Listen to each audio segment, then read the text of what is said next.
আসসালামু আলাইকুম, কেমন আছেন সবাই? আজকে আছি চট্টগ্রামের পতেঙ্গা। এটা হচ্ছে পতেঙ্গা ঢোকার সময় এরকম হাজার হাজার দোকান দেখতে পারবেন। তবে ফাঁদে পা দিবেন না, দরদাম করে কিনবেন। এই হচ্ছে অবস্থা।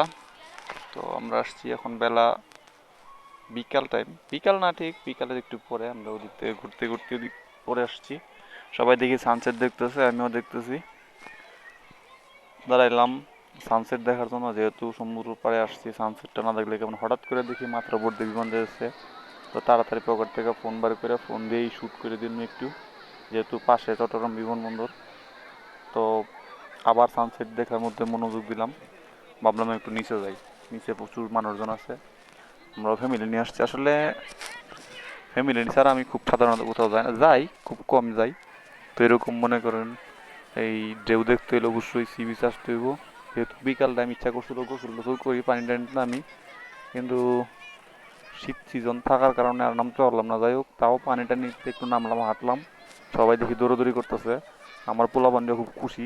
এখন সমস্যা হয়েছে আল্লাহ জানে ঠান্ডা মান্ডা লাগে কিনা। যাই হোক, ঠান্ডা লাগলে পরেরটা পরে দেখা যাবে, আগে ওরা এনজয় করতেছে করুক।